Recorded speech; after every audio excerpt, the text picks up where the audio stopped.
D into 4d power 4 whole power 1/2 అనే సమాసాన్ని radical ఎక్స్ప్రెషన్గా రాయండి. ఇది మనకి ఇవ్వబడిన ప్రశ్న. ఏదైనా ఒక దానికి ఘాతాంకం 1/2 ఉంటే నిర్వచనం ప్రకారం అది దాని వర్గమూలానికి సమానం. ఇది మీకు తెలుసు కదా. అంటే x power 1/2 is equal to square root of x. ఇదే సూత్రాన్ని మనకిచ్చిన ఎక్స్ప్రెషన్కు అప్లై చేద్దాం. d into 4d power 4 whole power 1/2. ఇక్కడ d ఉంది, దీనిని పక్కన పెట్టి 4d పవర్ 4 హోల్ పవర్ 1/2ని సింప్లిఫై చేద్దాం.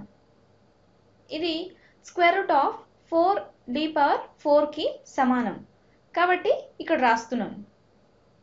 d square root of 4d power 4. దీనిని ఎలా సింప్లిఫై చేయాలో మీకు తెలుసు కదా. ఎక్స్పోనెంట్ ప్రాపర్టీస్ లేదా ఘాతాంక న్యాయాల ప్రకారం ఇది d into square root of 4 into square root of d power 4కి సమానం. అంటే d into square root of 4 into square root of d power 4. 4కు వర్గమూలం ఎంత చెప్పండి? 2 కదా. dని ముందు రాస్తాను. d into 2 into d power 4. దీనికి రూట్ ఏమవుతుంది? Square root of d power 4 అనేది d స్క్వేర్ అవుతుంది. ఇది పాజిటివ్ రూట్ కాబట్టి అబ్సల్యూట్ వాల్యూ అని చెప్పనవసరం లేదు. ఎందుకంటే ఒకవేళ d నెగిటివ్ అయినా సరే స్క్వేర్ రూట్ ఉంది కాబట్టి టోటల్ వాల్యూ పాజిటివ్ అవుతుంది. ఒకవేళ ఇచ్చింది d స్క్వేర్ అనుకోండి, అప్పుడు dకి అబ్సల్యూట్ వాల్యూ తీసుకోవాల్సి వచ్చేది. కానీ ఇచ్చింది d పవర్ 4 కాబట్టి ఆ అవసరం లేదు. మనకు ఏం మిగిలింది? d into 2 into d square. దీనిని సింప్లిఫై చేస్తే 2 ఇంటూ d ఇంటూ d స్క్వేర్లో సేమ్ బేస్ d ఉంది కాబట్టి ఘాతాంక న్యాయాల ప్రకారం ఎక్స్పోనెంట్స్ను యాడ్ చేయాలి. మనకేం వస్తుంది? d క్యూబ్ కదా. అంటే 2d క్యూబ్ వచ్చింది.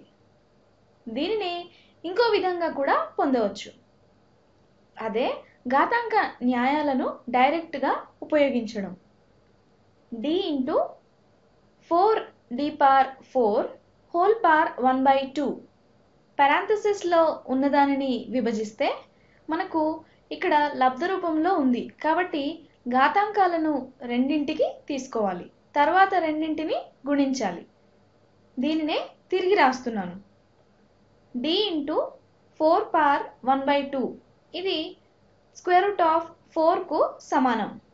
4కు రూట్ ఎంత? 2 కదా. అలాగే d పవర్ 4 హోల్ పవర్ 1/2 ఏమవుతుంది? ఇక్కడ తిరిగి ఎక్స్పోనెంట్ ప్రాపర్టీస్ని ఉపయోగిస్తే d పవర్ 4 ఇంటూ 1/2కి సమానం.